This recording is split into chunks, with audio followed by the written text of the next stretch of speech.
नमस्कार, मैं Divyanka Tripathi Dahiya crime petrol सतर्क विमेन अगेंस्ट क्राइम की इस श्रृंखला में आपका स्वागत करती हूँ। धैर्य, समय और उम्मीद से बना हुआ वो बांध है जिसके टूटने का खतरा हमेशा ही बना रहता है। लेकिन जिंदगी में कभी कभी ऐसे मौके आते हैं जब हमारे पास धैर्य के अलावा और कुछ नहीं होता। कुछ ऐसा ही हो रहा था हमारी आज की कहानी में एक पिता के साथ। 20 साल पहले हुए हादसे की सच्चाई जानने के लिए इस पिता ने 20 साल का लंबा इंतजार किया।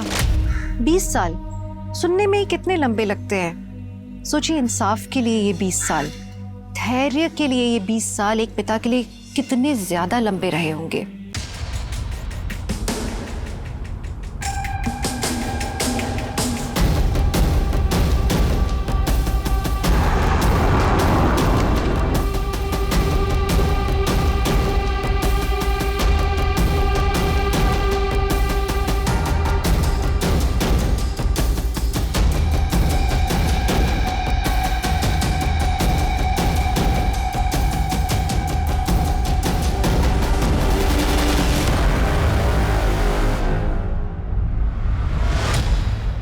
इस केस को 20 साल हो गए हैं जेनिफर। इस बार कहां से शुरू करना है? योर ऑनर, फाइल नंबर 1 से। इस केस को उसके अंत तक पहुंचाने के लिए हमें शुरू से शुरू करना पड़ेगा। कौन थी निधि रस्तोगी? 21 साल उम्र की, lady college of art and commerce में पढ़ने वाली, फाइनल ईयर स्टूडेंट या कोई और? योर ऑनर, ये उसकी पर्सनल डायरी है। I would like to read. Sure. Entry date 26 November 1994। आज का मेरा टारगेट कंप्लीट हो गया। मुझे अपने फ्यूचर के लिए और ज़्यादा मेहनत करनी होगी। 27 नवंबर 1994। आज का दिन बड़ा अच्छा था। मेरे सेमेस्टर रिजल्ट से पापा बहुत खुश थे। वैसे मैं खुद को तो कॉन्ग्रेचुलेट करना भूल गई। मिसेस डायरी, अब मैं टीचर बन गई हूँ, मैथ्स टीचर। 600 रुपीज़ सैलरी है मेरी। सिर्फ 100 रुपये अपने लिए रखूँगी और 500 रुपये पापा को दिया करूँगी। I am very happy. Nidhi, ऐसी बहुत सारी पॉजिटिव एंट्रीज हैं, अच्छे थॉट्स। योर ऑनर, निधि की मौत के कुछ हफ्ते पहले से उसी के घर से इस केस की शुरुआत हुई। निधि, अभी ये सब करने की क्या जरूरत है? बाद में करो ना। अरे बस हो गया पापा। अभी जाना जरूरी है क्या? न्यू ईयर मना के जाओ ना। अरे पापा, बस एक बार ग्रेजुएशन कंप्लीट हो जाए और सीए का एग्जाम दे दूं, फिर न्यू ईयर क्या, होली दिवाली सब साथ में मनाएंगे। दीदी, अब निशी क्यों चिल्ला रही है? ये सब छोड़, फटाफट आओ ना। पहले बार चलो। अरे आओ तो सही, तुम चलो तो सही। ये देखो दीदी, ये कितना प्यारा है। वाह निशी, ये तुमने सजाया? हाँ दीदी, और ये देखो दीदी, सेंटा का बास्केट जिसके अंदर सेंटा हमारे गिफ्ट्स रखेगा। सुन लिया ना सेंटा? क्या नहीं समझी? मुझसे भी हाइट में लंबी हो गई है और तुझे अभी तक नहीं पता चला कि सेंटा कोई और नहीं, पापा है। याद कर, हम हर बार रात के 12 बजे बाहर जाते थे सेंटा को देखने, तो पापा कुछ ना कुछ भूल जाते थे। जैसे मेरा पर्स खो गया, मेरी वॉच रह गई। पापा, मैं क्या सोच रही हूँ, इस बार ना हम गिफ्ट वहां छुपाएंगे। कहाँ? आया। बच्चों, इस सेंटा जो है ना, ये असल में होता है। अदरवाइज तुम दोनों जैसा प्यारा सा गिफ्ट मुझे कैसे मिलता? Love you. Love you too पापा। Oh my God! क्या? अरे एक बात तो बोलना भूल ही गया मैं। Wish you very happy birthday. Thank you पापा। हैप्पी बर्थडे दीदी। Thank you. Happy birthday to you, happy birthday to you.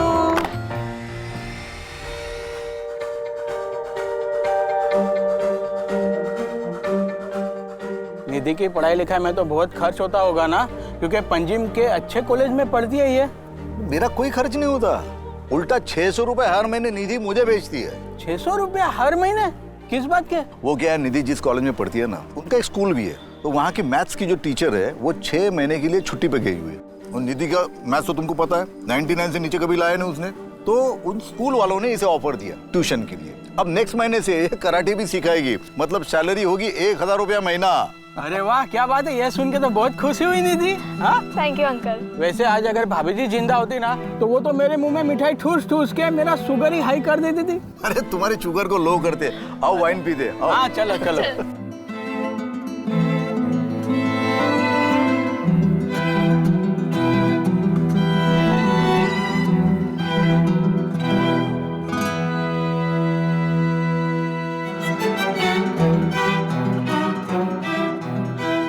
Take care बेटा।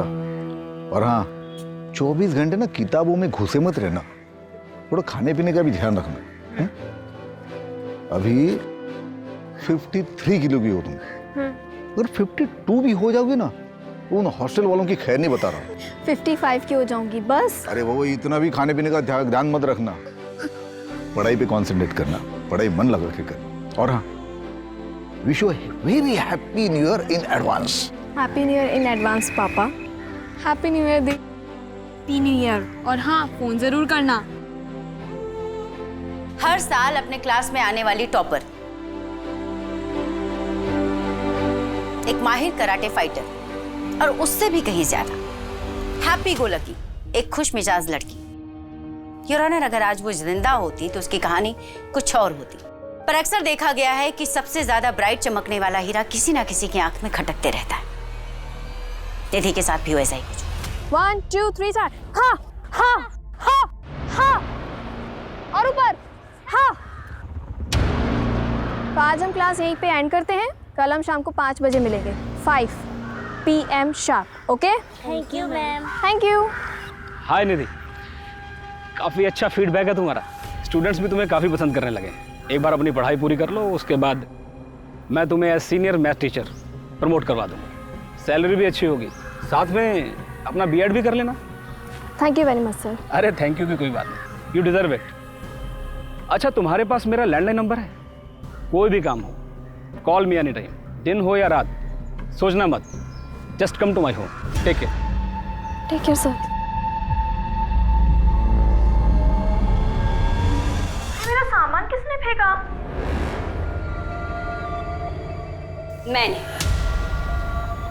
जानवी, तुम्हारा प्रॉब्लम क्या है? प्रॉब्लम है ना तू है। ये जो तेरा अटेंशन सीकर वाला एटीट्यूड है ना, ये जरा अपने पास रख। तुम्हारी प्रॉब्लम्स प्लीज मेरी जगह से निकल जाओ। वरना क्या कर लेगी? हाँ, 2-4 कराटे के मूव्स दिखाएगी।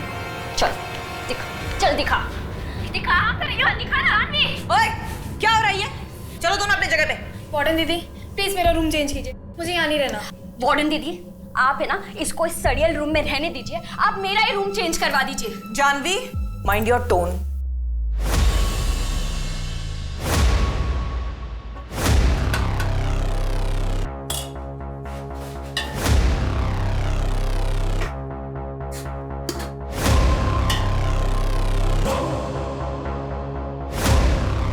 जया, ये जानवी ना मुझे बहुत इरिटेट कर रही है। क्यों इसके मुंह लग रही है? इग्नोर कर, तू बस अपने एग्जाम्स पर ध्यान दे।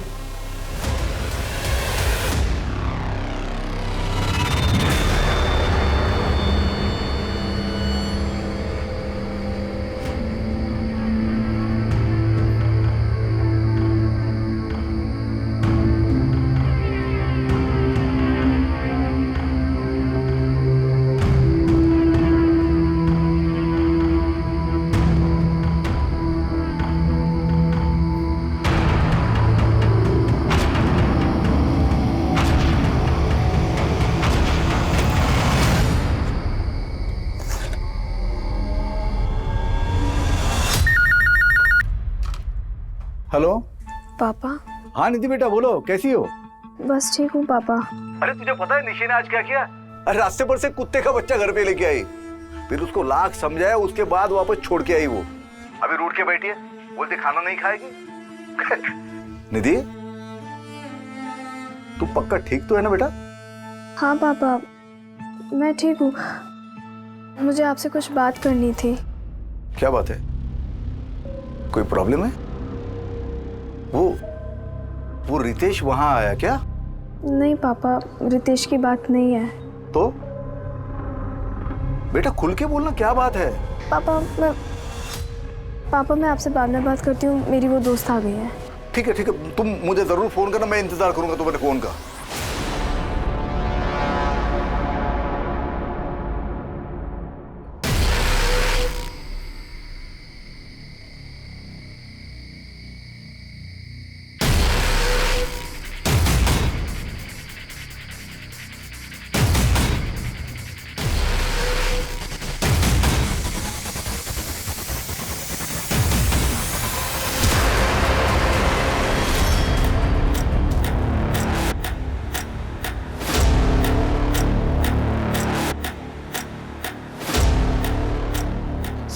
फोन आया था कुछ सामान बिखरा हुआ है और लड़की सुबह से गायब है। सारे हॉस्टल को अच्छे से चेक करो।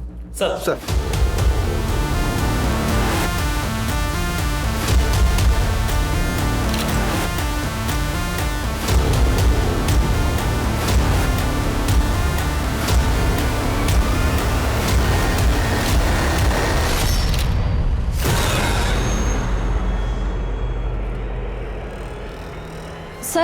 ये चप्पल तो निधि की है। उधर पूरा कमरा अच्छे से चेक करो।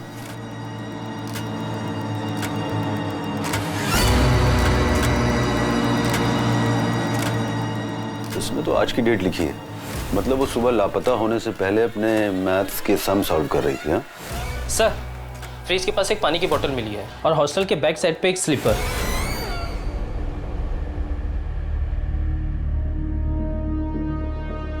सर यहाँ मिली है चप्पल।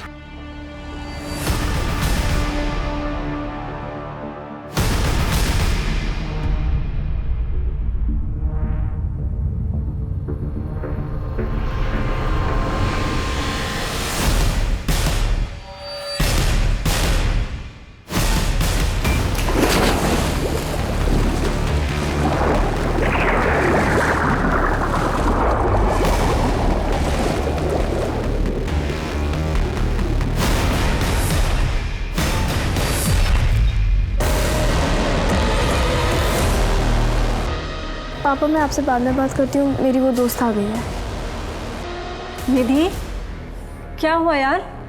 तू बहुत परेशान लग रही है। नहीं बस सब ठीक है। क्या बात है? तेरी आंखें क्यों भरी हुई हैं? पता नहीं यार, मुझे मेरी तबीयत कुछ सही नहीं लग रही। सोच रही कुछ दिनों के लिए घर चली जाऊँ। Prosecution witness number 4 Jaya D'Souza, Nidhi की रूममेट और उसकी काफी अच्छी दोस्त। एग्जिबिट नंबर 13 पेज 3 पैरा 5 में दिए हुए उसके स्टेटमेंट के हिसाब से निधि अपनी मौत के 2-3 दिन पहले से काफी अपसेट दिख रही थी। योर ऑनर, हॉस्टल के सारे स्टाफ और स्टूडेंट्स के स्टेटमेंट एग्जिबिट नंबर 13 से एग्जिबिट नंबर 22 के बीच में।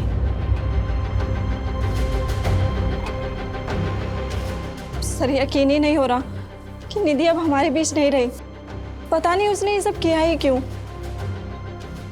क्या तुम्हें लगता है ये आत्महत्या हो सकती है? सर उसकी फैमिली में सुसाइड हिस्ट्री रही है, उसकी माँ ने भी सुसाइड किया था, और अगर निधि की लाइफ में कुछ प्रॉब्लम्स रही होगी तो हमें उसके बारे में कुछ नहीं पता। आर यू श्योर ये सुसाइड हो सकता है? सब एक्सीडेंट भी हो सकता है। कुएं के पास का इलाका चिकना है, कई बार मेरा भी पैर फिसल गया। हो सकता है निधि के साथ भी कुछ ऐसा ही हुआ। सर इंस्पेक्टर प्रमोद माथुर है। बच्ची ने सुसाइड कर ली। आप कौन? सतीश माथुर, इस इंस्टीट्यूशन का ट्रस्टी। देखिए इंस्पेक्टर, ये जो कुछ भी हुआ है इसे जल्दी से वाइंड अप कीजिए। बच्चे डरे हुए हैं, फालतू का तमाशा हो रहा है। देखिए हमें शक है ये सुसाइड के अलावा भी कुछ हो सकता है, तहकीकात तो करनी पड़ेगी। ठीक है, जो कुछ भी करना है आधे घंटे में कीजिए और निकलिए यहाँ से। नीलमा जी, बच्ची के परिवार वालों को फ़ोन कर दीजिए, जो भी मदद हो सके कीजिए, थोड़े बहुत पैसे भी दीजिएगा। एसपी सर ने बुलाया है। हाँ प्रमोद। जैन सर। जी Jain sir. Yes sir, I'll do that right now sir. Right, thank you sir. हाँ प्रमोद, क्या रिपोर्ट है? सर आत्महत्या का मामला है। लड़की ने कुएं में कूदकर अपनी जान दी है। किसी बात को लेकर डिस्टर्ब थी, कोई personal issue, may be exam का प्रेशर या फिर किसी लड़के का चक्कर। पोस्टमार्टम रिपोर्ट क्या कहती है? Same sir, suicide, no foul play. लड़की की बॉडी उसके घर वालों को पहुंचा दी है। Good job. ये केस को जल्दी सॉल्व करना हमारे लिए बहुत जरूरी था। बहुत प्रेशर है सर। अब एक काम करो, केस को क्लोज करो और कोर्ट का डेट ले लो। सर लेकिन ये कैसे पॉसिबल है बताइए? It's not possible. सर ये लोग क्या बोल रहे हैं कि मेरी बेटी ने आत्महत्या की? ये पॉसिबल नहीं है। वो तो सीए बनना चाहती थी, उसके हाल ही में मैथ्स की टीचर की जॉब लगी थी, वो बहुत खुश थी। सर वो आत्महत्या क्यों करेगी? देखिए मैं समझ सकता हूं कि आपके लिए मानना काफी मुश्किल है कि अब आपकी बेटी इस दुनिया में नहीं है, लेकिन सच को तो एक्सेप्ट करना ही होगा। सच ये है कि उसने आत्महत्या नहीं की है। जरूर दूसरी कोई बात है जो आप छुपा रहे हैं मुझसे। अब आप एक काम करिए, उस रितेश को जाके उठाइए, वो मेरी बेटी को परेशान करता था। हाय निधि, कैसी चल रही तेरी सीए की तैयारियां? एकदम अच्छे से। तू कैसा है? अंकल कैसे? अरे एकदम बढ़िया। परसों आ रहे तेरे घर। क्यों? मेरे घर क्यों? अरे हमारी शादी की बात करने। रितेश, मुझे अभी किसी से शादी नहीं करनी। इतनी बड़ी हो गई है, अब कब तक सिंगल रहेगी? और ये शादी के बाद पढ़ाई लिखाई में क्या रखा है? मैं क्या बोल रहा हूँ, मेरे घर में कोई नहीं है, आज चले जा। क्या बोला? क्या बोला? निधि छोड़, निधि छोड़, तू बहुत बड़ी मिस्टेक कर रही है। निधि छोड़, देख लूंगा तुझे। सर, मेरी बेटी निधि मुझे हर बात बताती थी। उसने मुझे रितेश के बारे में भी बताया था। तो मैं रितेश के घर गया, उसके बाप के साथ बात की मैंने, तो उस बात के लिए तो रितेश चुप हो गया था। लेकिन शायद ये बात उसके मन में घर कर गई हो और उसने बदला ले लिया इस बात का। तो आपके कहने का मतलब ये है कि रितेश सुबह सुबह आपकी बेटी के हॉस्टल पहुंचा, जहां पहले से बहुत सारी लड़कियां थी, और उन सब के बीच वो उसको उठाकर नीचे लाया, उसको मारा और कुएं में फेंक दिया, और किसी ने एक आवाज तक नहीं सुनी। कैसी अजीब बातें कर रहे हैं आप। देखिए, अब आप हमें शांत रहने दीजिए और खुद भी थोड़ा शांति महसूस कीजिए। बेटी मरी है आपकी। महज एक हफ्ते में लोकल पुलिस टीम ने इस केस को आत्महत्या बताकर बंद कर देना चाहा, पर हिंदुस्तान के किसी भी अदालत में यह पहला ऐसा केस था जहां पर अदालत खुद ये मानने के लिए तैयार नहीं थी कि निधि ने आत्महत्या की। कोर्ट का सीधा सा सवाल था कि अगर निधि ने आत्महत्या की है तो हॉल में सामान बिखरा हुआ क्यों है? उसके बाद कुल मिलाकर पिछले 15 सालों में 6 टीमों ने इस केस की इन्वेस्टिगेशन की, पर उनमें से कोई भी टीम किसी भी नतीजे पर नहीं पहुंची। फिर स्पेशल यूनिट को यह केस 5 साल पहले यानी कि 2010 में सौंप दिया गया, जिसमें मैं और मेरी टीम अपॉइंट हुए।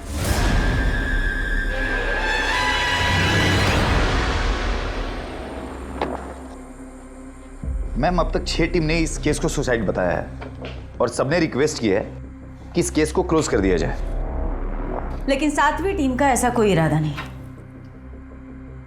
19 जन 1995, ये वही दिन है ना जिस दिन कुएं से निधि की डेड बॉडी मिली थी।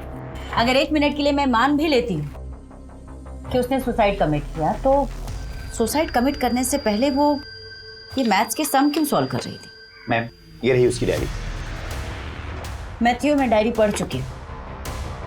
उसकी डायरी के एक भी पेज को देखकर ऐसा नहीं लगता कि वो सैड थी या सुसाइडल टेंडेंसी की थी। हर पेज पर कुछ ना कुछ positive, happy, cute, excited, bright future, bright सोचने वाली लड़की। एक्सेप्ट 16 जन 1995, उसकी डेड बॉडी मिलने के 3 दिन पहले। 3 दिन पहले से उसने डायरी लिखना बंद कर दिया था। आखिर उन 3 दिनों में ऐसा क्या हुआ था जिसने उसके डायरी लिखने के रूटीन को खत्म कर दिया? इस केस को बीते हुए काफी साल हो चुके हैं। हमें फाइल्स और पेपर्स के अलावा मिलेगा क्या? सच, जिसको तलाशने के लिए मैं यहाँ आई। मैथ्यू, हम माँ बाप अपने बच्चों को अपने से दूर इसलिए भेजते हैं कि वो पढ़ लिख कर हमसे बेहतर करें जिंदगी में। बेचारी 21 साल की बच्ची थी, और जब आपके बच्चे के साथ ऐसा कुछ हो जाए तो आपकी अंदर तक रूह कांप जाती। और उसके पापा को तो पता तक नहीं कि उनकी बेटी के साथ हुआ क्या। क्या ढूंढना चाहती है आप? और आपके बाकी साथियों ने क्या ढूंढा है? यही ना कि मेरी बेटी का किसी के साथ अफेयर था, वो फिजिकल रिलेशन में थी। हर 2-3 साल के बाद कोई ना कोई आता है और हमारे जख्म खुरेद कर चला जाता है। क्यों?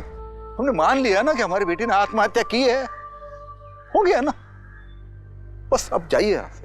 आपने भले मान लिया कि आपकी बेटी निधि ने आत्महत्या की थी, लेकिन हम नहीं मानते। हमें पूरा शक है कि निधि की मौत के 3 दिन पहले उसके साथ जरूर कुछ हुआ था, जिसकी वजह से वो बहुत अपसेट थी, खुश नहीं थी। शायद ऐसा कुछ जो 3 दिन बाद उसकी मौत का कारण बना। देखिए रस्तोगी साहब, मैं आपका दर्द समझ सकती हूँ। हम केस सॉल्व करने के बहुत करीब हैं। अगर आप थोड़ी सी मदद करें, थोड़ी हिम्मत दिखाएं, तो आपकी बेटी को इंसाफ जरूर मिलेगा। रस्तों,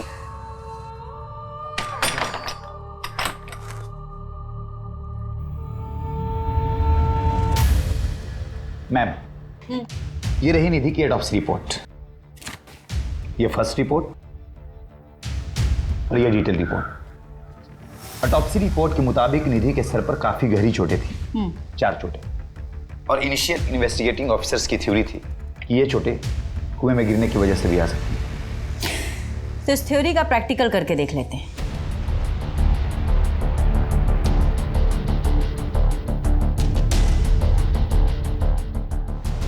मैनिक्विन लाओ।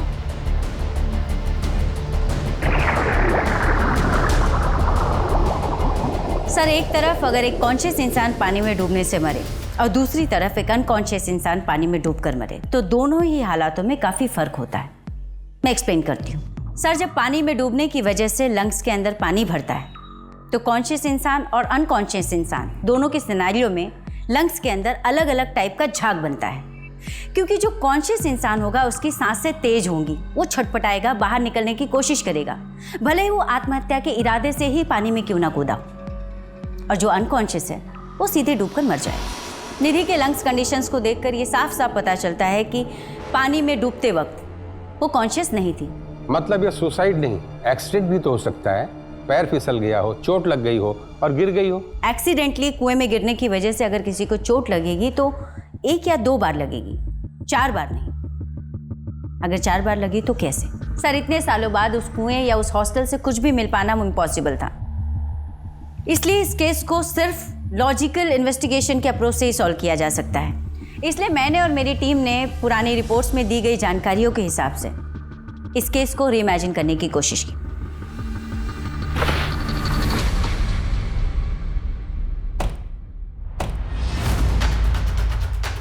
रिपोर्ट्स के मुताबिक निधि का बेड ये था और सुबह के करीब 4 बजे जब सब लोग सो रहे थे, निधि यहाँ बैठकर सम सॉल्व कर रही थी।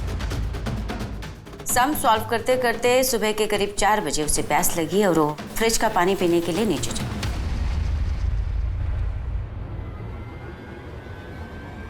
जया के दिए हुए स्टेटमेंट के हिसाब से जया सो रही थी, पर उसने निधि को कमरे से बाहर निकलते हुए देखा।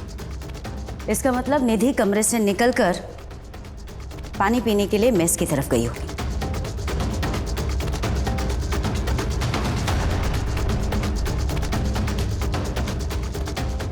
पुलिस फाइलिंग के हिसाब से आज से 15 साल पहले फ्रिज यहाँ कहीं था, जहाँ पर उन्हें एक गिरी हुई बोतल भी मिली थी।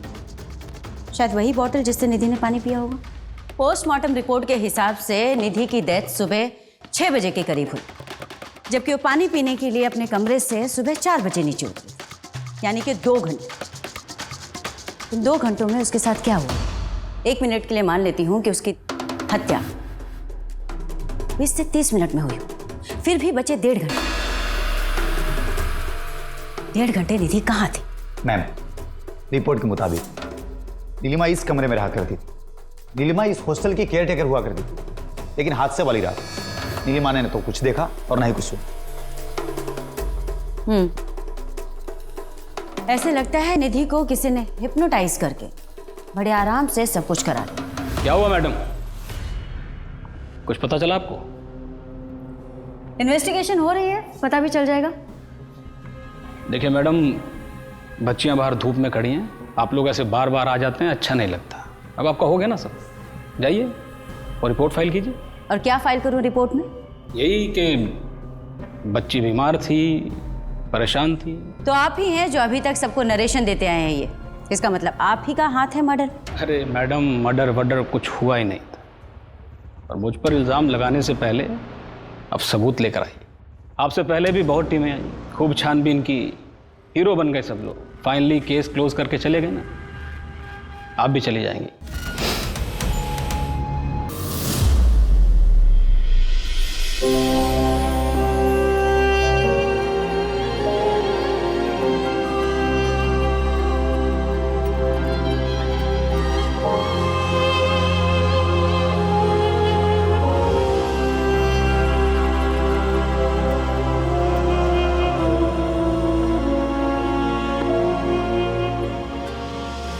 क्राइम सीन की फोटोज तुमने ही खींची थी ना? कुछ अजीब सा लगा था तुम्हें, जिससे हमें ये पता चल सके कि एग्जैक्टली उस रात हुआ क्या था? आपके पास डेड बॉडी के सिर्फ 3 फोटो हैं, मैंने 7 सबमिट किए थे। 7?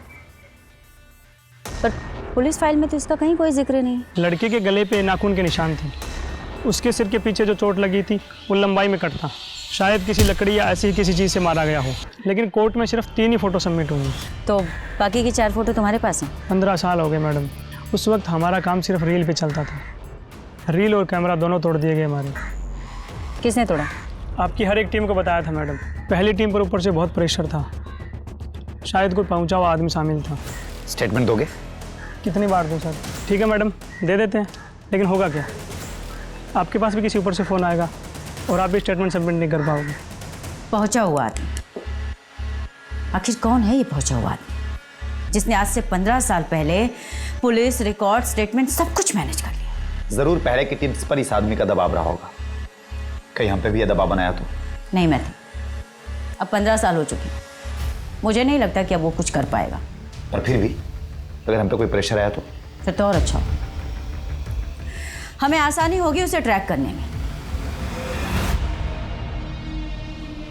मैडम, पिछले 15 सालों में टीवी पर न जाने कितने सारे केसेस सुने, सबको इंसाफ मिला, कुछ नहीं तो अरेस्ट तो हुआ, लेकिन मेरी निधि को आज तक इंसाफ नहीं मिला। सर, माफी चाहती हूँ, आपको अपनी बेटी के इंसाफ पाने के लिए इतना लंबा इंतजार करना पड़ा, बट आई प्रॉमिस कि मैं पूरी ईमानदारी से इन्वेस्टिगेशन करूंगी, एक भी पहलू नहीं छोड़ूंगी। बेटी के खोने का दर्द क्या होता है मैं समझ सकती हूँ,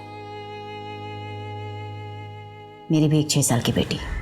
सर, मैं जानना चाहती हूँ कि इन 15 सालों के दौरान जो भी टीम इन्वेस्टिगेशन कर रही थी, कभी भी आपको ऐसे महसूस हुआ कि उन पर कोई दबाव डाला जा रहा है, उन्हें प्रेशराइज किया जा रहा है कि वो केस को रफा दफा कर दें?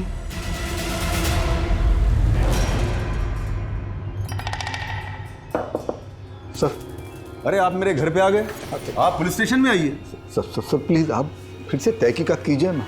देखिए, मेरी बेटी ने आत्महत्या नहीं की है, वो ऐसे कैसे कर सकती है सर? तो आप ही बताइए उसने ऐसा क्यों किया? आपकी लड़की जवान थी, घर से दूर रहती थी हॉस्टल में, आपकी निगरानी तो थी नहीं उस पर। मतलब क्या आपका? मतलब ये है कि हमने हॉस्टल के आसपास पता किया था, किसी लड़के के साथ घूमती थी, वो भी मोटरसाइकिल पर। वो तो आपकी इज्जत के बारे में सोच के मैंने डॉक्टर से कहा था कि इस एक्टिविटी के बारे में रिपोर्ट में ना लिखे। क्या? जी हाँ, शारीरिक संबंध थे उसके। आइंदा मत आना, क्योंकि हम ये केस बंद कर चुके हैं। चलो अब जाओ यहाँ से। देखिए सर, आपको अगर हमें इंसाफ नहीं दिलाना है तो मत दिलवाइए, लेकिन मेरी बेटी को यूं बदनाम मत कीजिए। आपसे हमें कोई उम्मीद नहीं है।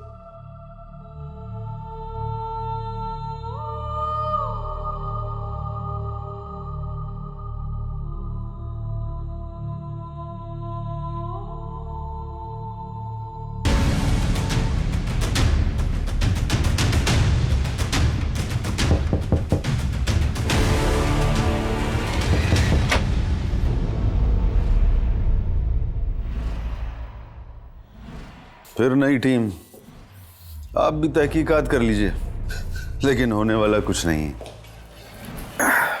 हमने जो चार्जशीट फाइल की थी वही एक्यूरेट थी मैडम। निधि रस्तोगी केस में काफ़ी मेहनत की है तुमने। Thank you. थैंक यू किस लिए? मैं यही पूछने आई हूँ कि इतनी मेहनत किस लिए की? डेफिनेटली केस सॉल्व करने के लिए तो नहीं की। मैं कुछ समझा नहीं मैडम। प्रमोद, लगता है तुम्हें तुम्हारी भाषा में समझाना पड़ेगा। प्रमोद, ये बात तुम भी जानते हो और मैं भी कि निधि ने आत्महत्या नहीं की थी, बल्कि उसका खून हुआ था, और इस हत्या को आत्महत्या की शक्ल देने के लिए पहले उसके सर पर 4 बार वार किया गया, उसके बाद में उसे कुएं में फेंक दिया गया। तुमने तो उसकी रिपोर्ट तक को मैनिपुलेट किया। अब सच सच बताओ कि ये सब तुमने किसके इशारे पे किया? आज से 15 साल पहले सिस्टम की वीकनेस का फायदा उठाकर तुमने एक बहुत बड़े अपराध पर पर्दा डाला था। मैं उन सबके नाम जानना चाहती हूँ। ये आप क्या कह रही हैं? मैंने ऐसा कुछ नहीं किया, और फिर उस समय तो ये केस सुसाइड लगा था।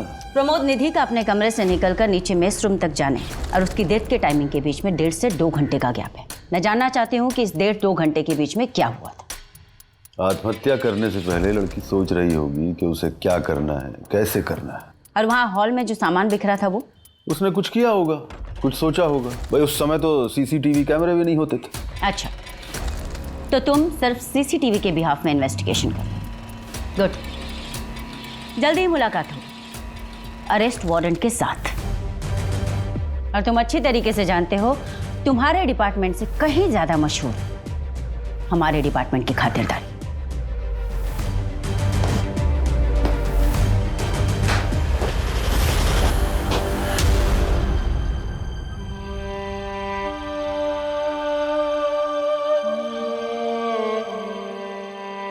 पापा, मैं ना ये सब उंगलियों पे जोड़ जोड़ के ना तंग आ गई हूँ। प्लीज सैंटा को बोलो ना इस बार एक कैलकुलेटर गिफ्ट कर दे। निधि बेटा, ये तुम्हारा कैलकुलेटर। अरे हाँ, इस केस में एक नई ऑफिसर आई है। हाँ जानता हूँ, कहीं आए कहीं गए, और मैं हर बार उम्मीद लगा लेता हूँ। क्या करूँ बेटा, आगे ही नहीं जा पा रहा हूँ। बस इतना जानना चाहता हूँ कि उस रात को क्या हुआ था, तो मुझे फोन पर क्या बताने वाली थी। पापा,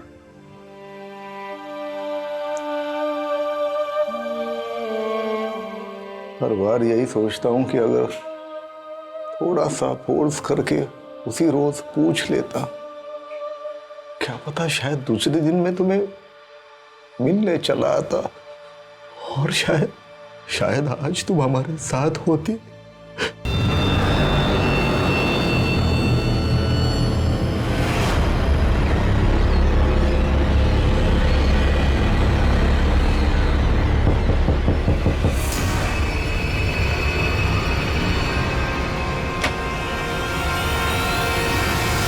आप यहाँ?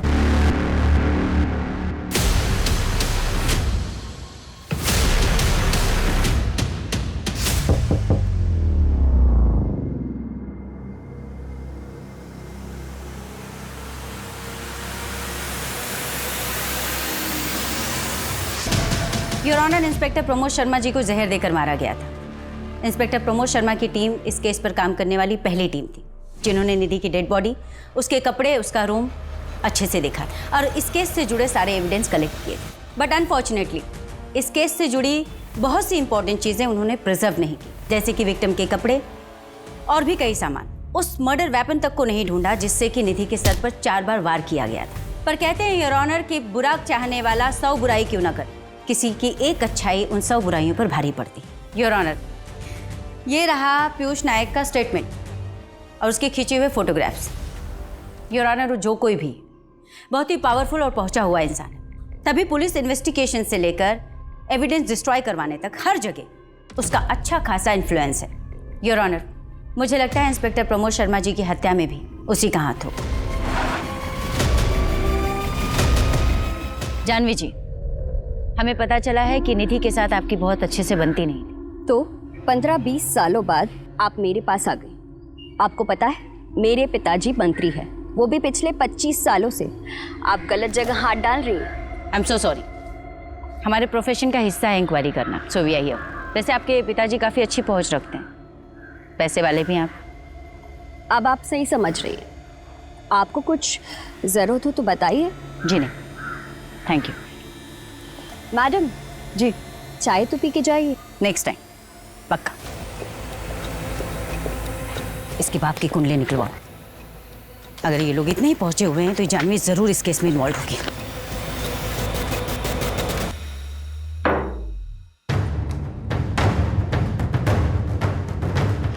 जानवी के बाप के बारे में कुछ पता चला? खबरी नेटवर्क एक्टिव है, बहुत जल्द पता चल जाएगा। कहाँ पता चलेगा मैथ्यू? हम जितनी इन्वेस्टिगेशन करते जा रहे हैं, हर लीड हमें डेड एंड की तरफ लेके जा रही है। हर कोई कहता है कोई पहुंचा हुआ आदमी इन्वॉल्व है, पहुंचा हुआ आदमी इन्वॉल्व है। कौन है ये पहुंचा हुआ आदमी? हमें ये पता कैसे चलेगा? मैथ्यू, 1995 और उसके 2-4 साल आगे पीछे की सभी फाइल, सभी न्यूज़पेपर, सभी मैगजीन्स खंगालो और पता करो कि उस वक्त पंजिम में कौन से ऐसे बड़े लोग थे जो चर्चा का विषय थे या चर्चित थे। ऐसे तो कई सारे नाम मिलेंगे, किस किस से बात करेंगे? करेंगे, सभी से बात करेंगे। मैम, मुझे नहीं लगता कि इस केस में हम लोगों को कुछ मिलने वाला है। नहीं मैथ्यू, कभी कभी बड़े से बड़े ताले को खोलने के लिए ना एक छोटी सी चाबी की जरूरत होती है। हमें भी बस वो छोटी सी चाबी चाहिए, ताला अपने आप खुलेगा।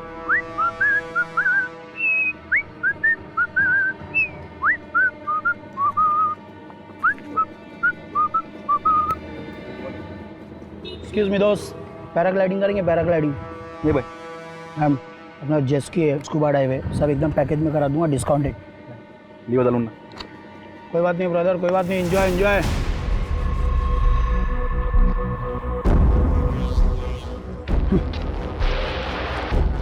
अब घर पे उड़ के जाना। नदीम अहमद पेशे से चोर, लेकिन इस केस में एक बहुत ही इंपॉर्टेंट कैरेक्टर है। भैया एक चाय देना कुल्हड़ वाली। Thank you.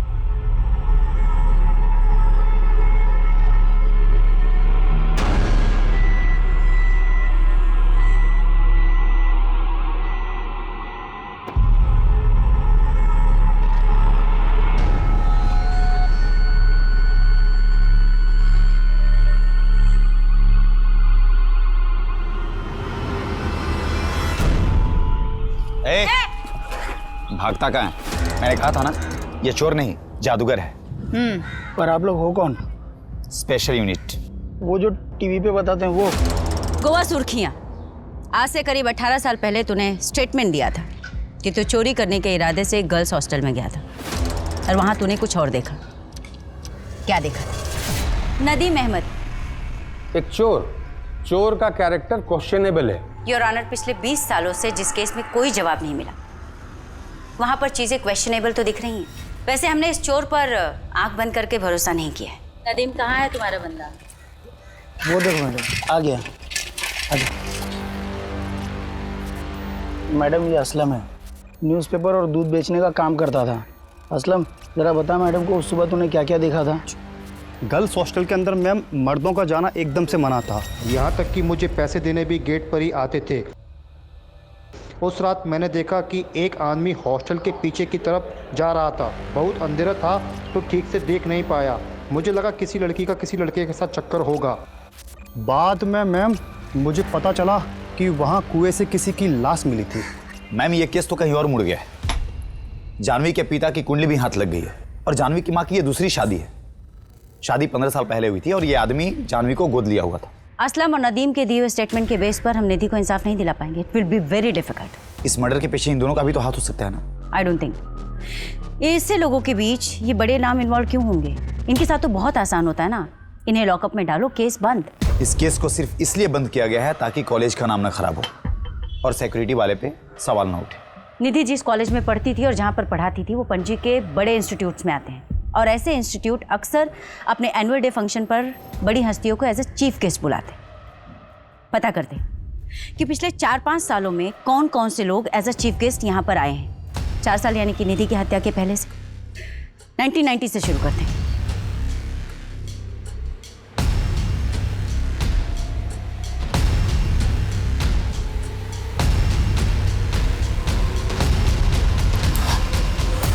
मैम मैंने सारे फोटोज देखे और इन फोटोज में मुझे कुछ पावरफुल लोग दिखे, लेकिन कनेक्शन कैसे ढूंढेंगे? मैथ्यू, मुझे लगता है ना कि हमें नए सिरे से शुरुआत करनी चाहिए।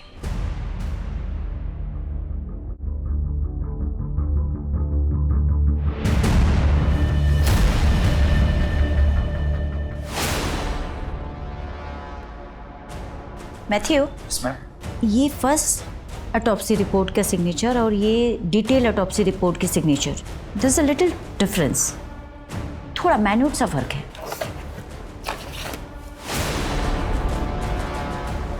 आप बिल्कुल सही कह रही हैं। दोनों सिग्नेचर के फ्लो में थोड़ा फर्क दिख रहा है।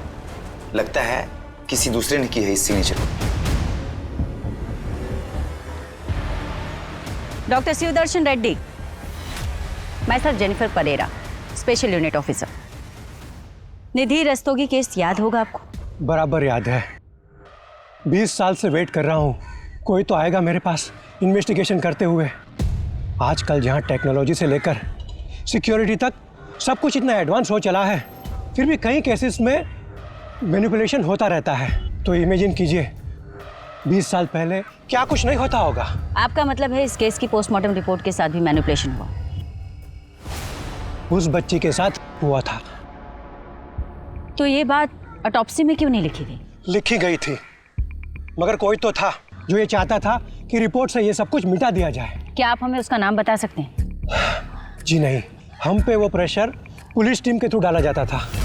आपके इन्वेस्टिगेशन ऑफिसर्स इस केस को सुसाइड केस बताकर हमेशा के लिए क्लोज कर देना चाहते थे। क्या आप स्टेटमेंट देंगे? निधि रस्तोगी केस में आप भी इन्वॉल्व थे ना? मैं जानना चाहती हूँ कौन प्रेशराइज करवा रहा था। कौन नहीं करवा रहा था प्रेशराइजमेंट, बस सभी तो लगे हुए थे इस केस को ख़त्म करने में। मुझे भी धमकियाँ मिली, 21 साल की बच्ची थी वो। आपने भी तो प्रेशराइज किया था डॉक्टर रेड्डी को, नहीं? उदय जी, आई कैन अंडरस्टैंड। उस समय आपके पास पावर नहीं थी, पर आज मैं आपको पावर दे रही हूँ। आप रिवॉल्व कर सकते हैं। देखिए, एक एक्स गवर्नमेंट ऑफिसर की स्टेटमेंट बहुत मैटर करती है। अगर आप अपनी स्टेटमेंट दे दें तो एक परिवार को जस्टिस मिल जाएगा। नहीं मिलेगा जस्टिस मैडम। मैंने गिल्ड में रिज़ाइन दे दिया, लेकिन प्रमोद सर के साथ जो हुआ उसके बाद मुझे अपने और अपने परिवार की सिक्योरिटी के बारे में सोचना था। मैं गारंटी देती हूँ आपकी सिक्योरिटी की। 20 साल से एक बाप वेट कर रहा है जिसे पता ही नहीं कि उसकी बेटी के साथ हुआ क्या था, क्या हुआ था उस रात। अगर आप हिम्मत करेंगे तो इस बाप को जस्टिस मिल जाएगा। सॉरी मैडम, मैं सिर्फ इतना ही बोल सकता हूँ कि जो लोग इस केस में इन्वॉल्व है वो इस केस में जस्टिस नहीं होने देंगे।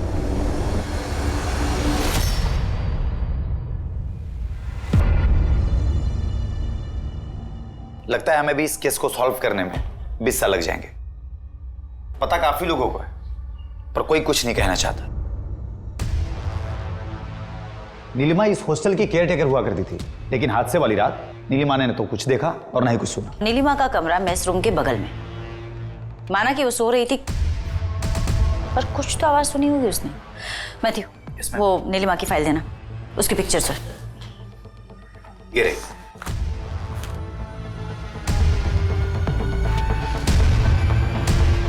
कुछ तो कनेक्शन है। मैम, अगर मैंने स्टेटमेंट दे दिया तो क्या आप मुझे गारंटी देती है कि आप निधि को जस्टिस दिलाएंगे और बैकआउट नहीं करेंगे?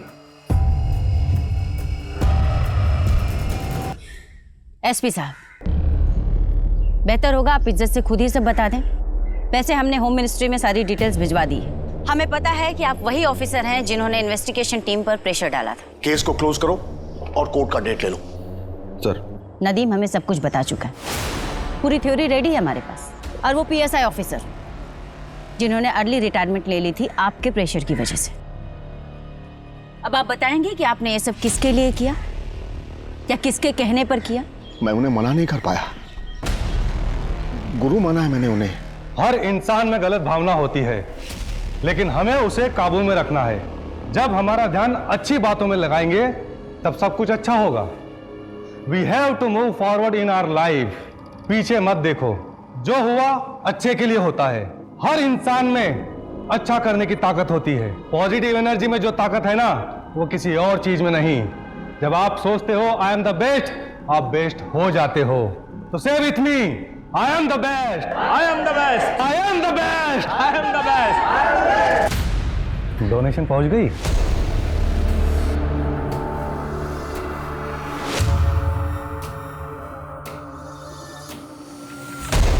गुरुजी उस दिन किसी को भी याद कर सकते थे, लेकिन उन्होंने मुझे बुलाया। मेरे तो भाग्य ही खुल गए।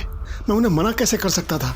19 जनवरी 1995 निधि ने सुसाइड नहीं किया था, उसका मर्डर हुआ था। और तुम्हें तो पता ही होगा क्योंकि तुम वहां थी।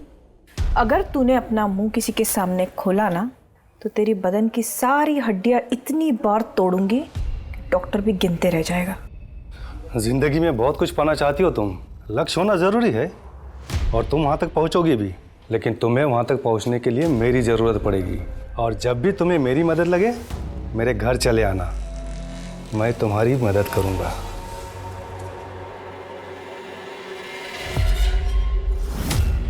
आज जब गुरुजी आए थे ना तुम सबसे मिलने, उन्हें तुम बहुत पसंद आई। पता है इतनी छोटी सी उम्र में तुझे प्रिंसिपल बनाने का सोच रहे हैं। 6,000 रुपए महीने कमाएगी तू, लाइफ तो सेट है तेरी। फिर अपनी छोटी बहन को भी ले आना, गुरुजी का दिल बहुत बड़ा है, उसे भी आशीर्वाद दे देंगे। दिमाग खराब है तेरा, मैं ना तुम सबकी पोल खोल दूंगी। सबको पता चलना चाहिए कि यहाँ पे क्या चालू है, ताकि कोई अपनी बेटी बहन यहाँ ना भेजे। तो उसने मना किया इसलिए मार दिया उसे? नहीं, इसलिए नहीं। तो किस लिए मारा था? क्या हुआ था उस रात? सर, निधि एक कराटे चैंपियन थी। इन्हें पता था कि उसके होश में रहते ये उसका कुछ नहीं बिगाड़ सकते, इसलिए इन्होंने धोखे से उस पर वार किया। सर, संजय और कमल ने मिलकर बड़ी ही बेरहमी से निधि का कार किया और केस को गुमराह करने की कोशिश की। इतना ही नहीं, इस केस से जुड़े सारे एविडेंस डिस्ट्रॉय किए, जिसकी वजह से इस केस को सॉल्व होने में 2 दशक यानी कि पूरे 20 साल लग गए। और इन्हीं लोगों ने इंस्पेक्टर प्रमोद शर्मा को भी जहर देकर मार डाला। और ये सब सिर्फ इसलिए क्योंकि 16 जनवरी 1995 को यानी अपनी मौत से ठीक 3 दिन पहले निधि गलत समय पर गलत जगह जा पहुंची, जहां पर उसने कुछ गलत होते देखा।